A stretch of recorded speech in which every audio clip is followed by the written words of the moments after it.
لوگ اللہ کو پانے کے لیے دنیا ترک کر دیتے تھے، جسے رہبانیت قرار دیا گیا. اور اللہ رب العزت کے پیارے حبیب علیہ السلام کی امت کے اندر اللہ کے رسول نے بتایا کہ رہبانیت کو حرام قرار دے دیا گیا کہ اللہ کو پانے کے لیے دنیا کو ترک کر دیتے تھے، جنگلوں میں چلے جاتے تھے اور وہ کھانا پینا بند کر دیتے تھے، شادیاں نہیں کرتے تھے، اپنی فیملی کو ٹائم نہیں دیتے تھے. اللہ تعالیٰ نے فرمایا کہ لا رہبانیت فی الاسلام، اسلام کے اندر رہبانیت نہیں ہے. اسلام کے اندر ہے کہ دنیا کے اندر رہنا ہے لیکن دنیا تمہارے اندر نہ رہے. بس جملہ تو تھوڑا ایک چھوٹا سا ہے لیکن اس کے اندر بڑی حکمت ہے کہ اسلام کے اندر رہبانیت کو منع کیا گیا ہے. رہبانیت نہیں ہے، دنیا تو چھوڑنا نہیں ہے لیکن دنیا کے اندر رہ کر تم نے دنیا کے اندر رہنا ہے لیکن دنیا تمہارے اندر نہ رہے، دنیا کی محبت نہ رہے.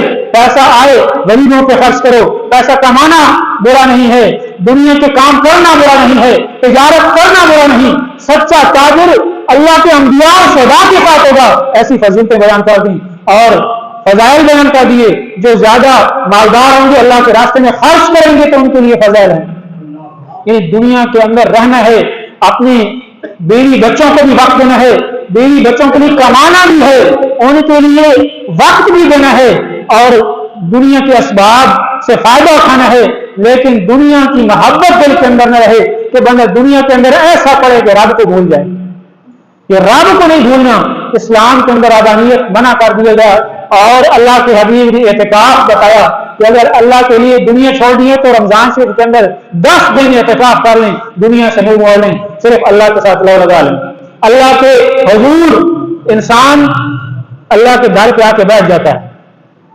معتکف کیا کرتا ہے کہ وہ جس طرح دنیا والے کوئی فقیر ہو، کوئی مانگنے والا ہو، کسی کے در پہ جا کے بیٹھ جائے اور اٹھے نہیں، کہے کہ میں نے کچھ لے کر جانا ہے.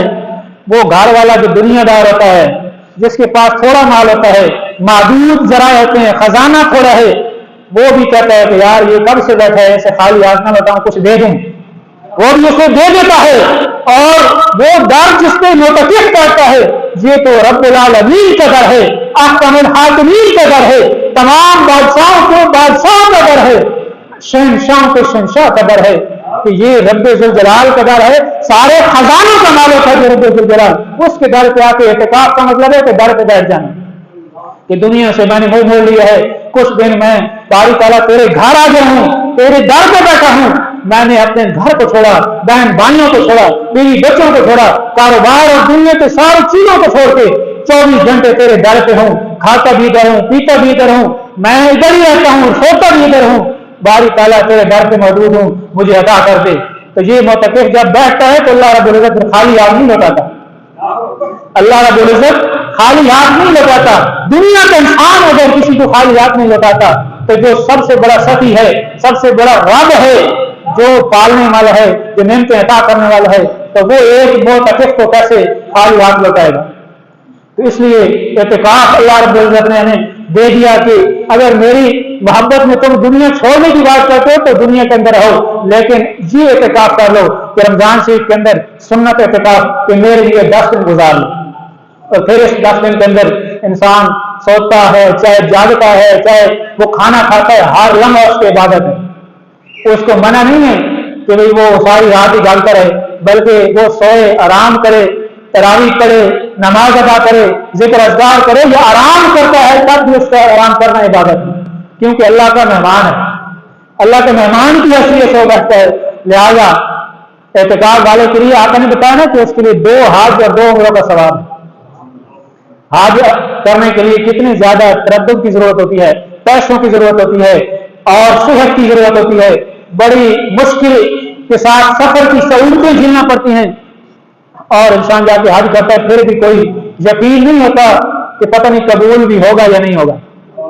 لیکن جب معتکف اعتکاف کر لیتا ہے تو آقا نے بتایا وہ مخبر صادق جس کی زبان سے سچ کے علاوہ کچھ نہیں نکلتا، ہماری جنتی کو عن الہوا ان ہوا الا وحی یوحی، جس کی شان ہے جو رب کا کلام جس کی زبان پہ چلتا ہے. اس مخبر صادق نے بتایا کہ جو اعتکاف کر لیتا ہے اللہ کی رضا کے لیے اللہ رب العزت اسے 2 حجوں اور 2 عمروں کا ثواب عطا کرتا ہے، اور وہ بھی مقبول حجوں اور عمروں کا ثواب عطا کرتا ہے. تو کتنی شان ہے اللہ کے لیے اعتکاف اور پھر آج کا دن تو ایسا ہے کہ کس کس موضوع پہ بات کی جائے. آج جمعۃ الوداع بھی ہے, اعتکاف کی فضیلت بھی ہے, اعتکاف کا عشرہ بھی چل رہا ہے, عشرہ جہنم سے آزادی یکم من النار بھی چل رہا ہے. بڑی بڑی باتیں ہیں, کس کس کی یاد کریں. حضرت علی شیر خدا رضی اللہ تعالیٰ عنہ کا یوم شہادت بھی 21 رمضان مبارک کو ہے. رمضان شریف کے اندر دیکھیں کتنی شخصیات ہیں جن کا وصال رمضان شریف کے اندر ہے. 3 رمضان مبارک کے اندر 11 ہجری سیدہ فاطمہ الزہرا خاتون جنت رضی اللہ تعالیٰ عنہ کا یوم وصال ہے. 10 رمضان مبارک حضرت خدیجہ الکبریٰ رضی اللہ تعالیٰ عنہ کا یوم وصال ہے. اور 18 یا 17 رمضان مبارک کو حضرت سیدہ عائشہ صدیقہ رضی اللہ تعالیٰ عنہ کا یوم وصال ہے. اور 17 رمضان مبارک کو جو بدر کے شہداء ہیں ان کا بھی یوم وصال اور شہادت کا دن اور یوم بدر ہے. اور 21 رمضان مبارک حضرت علی شیر خدا رضی اللہ تعالیٰ عنہ کا یوم وصال یوم شہادت ہے. علی رضی اللہ تعالیٰ کا برکت کے لیے تھوڑا سا ہم ذکر کر لیتے ہیں کہ حضرت علی رضی اللہ تعالیٰ کی شان یہ ہے کہ آپ کو دیکھنا بھی عبادت ہے. آپ نے آقا علیہ السلام نے بتایا کہ میرے علی کو جو دیکھے گا صرف دیکھنا, میرے علی کی زیارت جو کرے گا اس کا وہ زیارت کرنا بھی عبادت ہے. حضرت علی رضی اللہ تعالیٰ نے بچوں میں سب سے پہلے ایمان لانے والے, جن کی زبان پہ حق بولتا ہے اور جو ولایت کے سرچشمہ ہیں.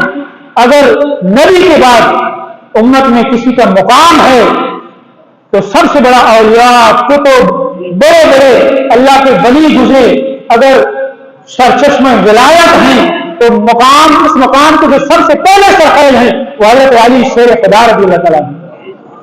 تو مقام ولایت میں سب سے پہلے نمبر پہ. اور صحابیت میں بچپن کے اندر ایمان لے کے آقا علیہ السلام اور آقا علیہ السلام نے اپنے جگر کا ٹکڑا لے کے عقد میں لے دیا, اور جن کا نکاح آسمانوں پہ ہوتا ہے اور آسمانوں سے فیصلہ ہو جاتا ہے کہ حضرت علی اور سیدہ فاطمہ کا نکاح ہو جانا چاہیے. اتنا مقام اور مرتبہ. ایک صحابی تھے, انہوں نے آقا علیہ السلام کی بارگاہ میں آ کے ایک غزوہ کے اندر کوئی ان کو دل کے اندر نہ کچھ ایک جس طرح بحثیت انسان دل کے اندر کچھ کسی کے لیے تھوڑا سا پیدا ہو جاتا ہے, رنجش بھی پیدا ہو جاتی ہے. صحابی کو رتبہ ہے, میں الفاظ استعمال نہیں کرنا چاہ رہا کہ دل کے اندر ان کے تھوڑی سا نا کچھ میل پیدا ہو گیا تھا. انہوں نے حضرت علی رضی اللہ تعالیٰ عنہ کی شکایت کرنا چاہیے آقا علیہ السلام کی بارگاہ میں. تو آقا علیہ السلام نے پہلے جو شکایت کی تو آپ نے چہرہ ادھر پھیر لیا ایک طرف, پھر اس نے شکایت کی, آپ نے چہرہ دوسری طرف پھیر لیا, پھر شکایت کی, آپ چہرہ پھیرتے رہے. پھر آقا علیہ السلام غضبناک ہو کے بولتے ہیں, چہرے کے اوپر غصے کے آثار آ جاتے ہیں. آقا علیہ السلام فرماتے ہیں کہ ما تريد من علی, علی سے تم کیا چاہتے ہو؟ علی مجھ سے ہے اور میں علی سے ہوں. آقا علیہ السلام حاکم کی حیثیت سے تھے. آپ کے پاس اگر کوئی شکایت لے کے جاتا تو آپ چاہیے تو یہ تھا جو ہمارا دنیا کا کہتا ہے کہ بلا لیتے حضرت علی کو فیصلہ فرمانے کے لیے گواہ طلب کرتے, لیکن قربان جائے علی کی شان کو. آقا علیہ السلام نے یہ نہیں کہا کہ علی کو بلاؤ. آقا علیہ السلام نے فرمایا علی حاکم پہ ہوتا ہے, علی مجھ سے ہے, میں علی سے ہوں, لہٰذا تم علی سے کیا چاہتے ہو؟ صحابی فوراً سمجھ گئے کہ آقا علیہ السلام کیا فرمانا چاہتے ہیں. لہٰذا آقا علیہ السلام کے سامنے عرض کرتے ہیں کہ یا رسول اللہ, جو کچھ میرے دل کے اندر میل تھا وہ دور ہو گیا ہے اور مجھے سمجھ آ گئی کہ علی کا مقام و مرتبہ کیا ہے. مقام قوم جو آقا علیہ السلام نے بڑا ایک مشہور خطبہ دیا تھا حضرت علی کی شان کے اندر. آقا علیہ السلام نے حضرت علی کا ہاتھ پکڑا اور صحابہ کے سامنے ہاتھ بلند کر کے فرمایا من کنت مولا علی المولا. بڑی مشہور حدیث بات ہے کہ جس کا میں آقا ہوں, جس کا میں مولا ہوں, جس کا میں والی ہوں, اس کا علی بھی آقا اور مولا ہے. من کنت مولا فہذا علی مولا ہے, جس کا میں مولا ہوں علی بھی اس کا مولا ہے. اس سے بات ختم ہو جاتی ہے کہ کتنا مقام ہے حضرت علی کا. لہذا آقا علیہ السلام کے داماد اور آقا کے چچا زاد بھائی, آپ کا بڑا مقام ہے.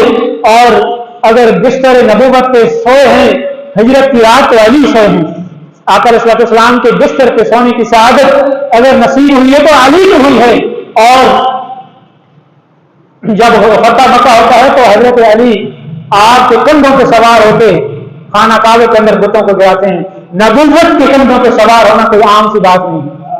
جن کی ولایت خانہ کعبہ کے اندر ہوتی ہے تو بڑی بڑی شانیں ہیں.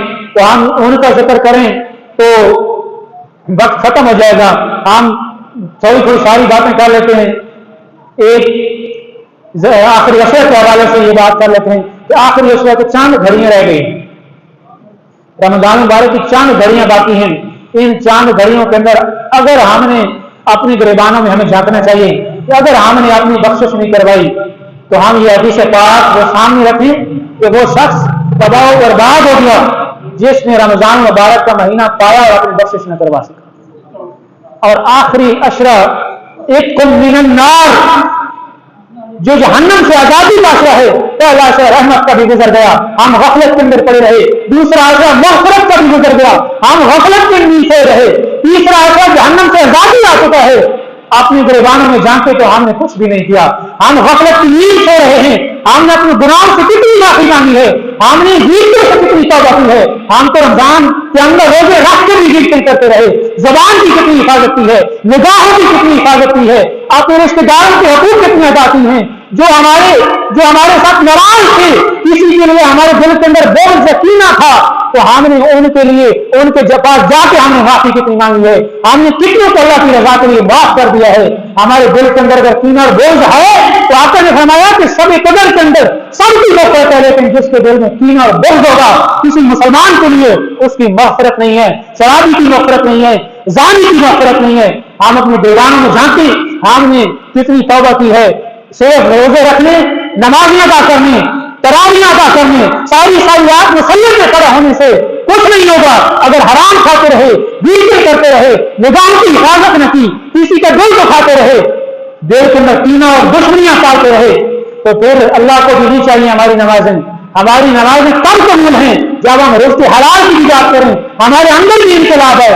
اللہ چاہتا ہے کہ میرا بندے کے اندر انقلاب آ جائے, میرا بندہ بدل جائے. روزے کا مقصد ہی یہی ہے کہ بندہ بدل جائے.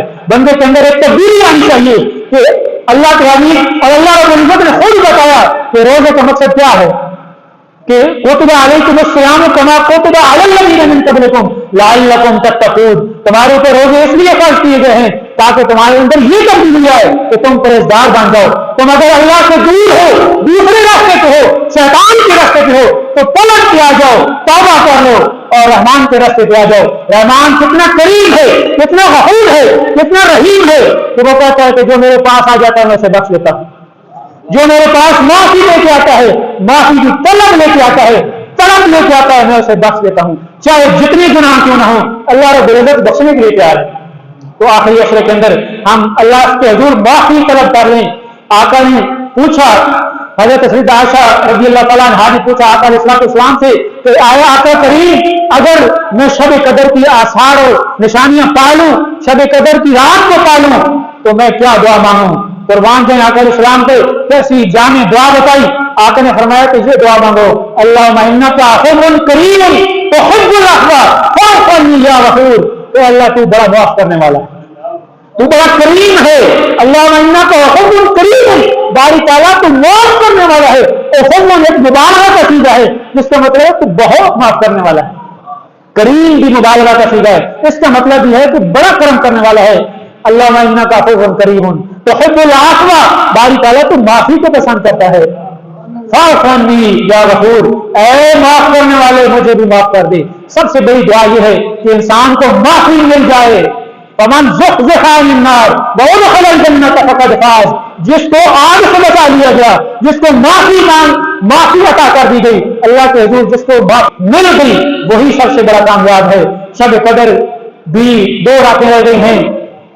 آپ نے فرمایا کہ آخری عشرے کی 7 راتوں میں شب قدر کو تلاش کرو. تو 21 کی رمضان مبارک بھی گزر گیا, 23 بھی گزر گیا, 25 بھی گزر گیا, 27 کل رات 27 کی رات آنے والی ہے, اور پھر 29 کی رات آئے گی. آخری 7 راتیں 2 رہ گئی ہے. تو کیا خبر کہ آخری 7 راتوں میں کوئی ایک رات ایسی رات ہو جائے جس کے بارے میں اللہ نے فرمایا انا انزلناہ فی لیلۃ القدر وما ادراک ما لیلۃ القدر, کہ ہم نے اے انسان تیرے اوپر کتنی نوازشی کی ہے. لیلۃ القدر خیر من الف شہر، قرآن کی نص سے ثابت ہے کہ شب قدر کے اندر ہم نے قرآن نازل کیا. اور قرآن کا مقام دیکھے نا کہ اللہ نے پہلے بتایا کہ ہم نے قرآن نازل کیا اور پھر اس کا مقام بتا دیا. جس رات میں قرآن نازل ہوا اس رات کا مقام مرتبہ ہزار راتوں سے بہتر ہے. اور جس کے سینے کے اندر قرآن ہو اس حافظ قرآن کا کیا مقام ہوگا کہ جس رات میں ایک رات ایک مادی چیز نہیں ہے لیکن اشرف المخلوقات بندہ اشرف المخلوقات وَلَقَدْ كَرَّمْنَا بَنِي آدَمَ جس کے بارے میں فرمایا وہ انسان اس کے دل کے اندر اگر پورا قرآن ہو اس قرآن والے حافظ کا کیا مقام ہوگا. تو ان حفاظ کرام کا بھی ہمیں ادب بھی کرنا چاہیے، احترام بھی کرنا چاہیے، ان کی غیرتیں بھی نہیں کرنی چاہیے، ان کے پیٹھ پیچھے گلے بھی نہیں کرنی چاہیے. اور وقت چونکہ ختم ہونے والا ہے تو میں یہی گزارش کروں گا کہ آخری لمحات میں اللہ کو منا لی اور یہی طریقہ ہے کہ توبہ کر لیں، گناہوں سے ایسی توبہ کریں کہ پھر گناہوں کی طرف لوٹیں نہیں. اور پھر رمضان کے بعد ایسے ایسے اسی طرح وہ تسلسل قائم رہنا چاہیے. آقا نے فرمایا کہ جبریل امین کرتے ہیں شب قدر کو اور ہر اللہ کا ذکر کرنے والے کے اوپر سلام بھیجتے ہیں. ایک جمع غفیر فرشتوں کا ہوتا ہے، ہر ذکر کرنے والے کے اوپر سلام اور مسافہ کرتے ہیں. اور جب لوٹ کے جاتے ہیں اللہ کی بارگاہ میں عید کی جب رات آتی ہے اللہ پوچھتا ہے اے فرشتوں کا گروہ اور اے جبریل سید الملائکہ جبریل امین میرے بندے وہ کیا کر رہے تھے؟ وہ بتاتے ہیں کہ تیرے حضور سجدہ ریز تھے، تیرے حضور تیری عبادت کر رہے تھے. اللہ کہتا ہے کہ جبریل امین آپ تم کیا چاہتے ہو کہ میں ان کے ساتھ کیا معاملہ کروں؟ تو وہ فرشتے آج کہتے ہیں کہ باری تعالیٰ جب وہ بندہ مزدوری کر لے تو اس کو پورا اس کو اجر عطا کر دے. اللہ فرماتا ہے فرشتوں گواہ بن جاؤ مجھے اپنی عزت اور جلال کی قسم جو مجھ سے معافی مانگے گا میں اس کو قبول کروں گا. اور عید کی رات اللہ رب العزت فرماتا ہے کہ میں نے سب کو معاف کر دیا.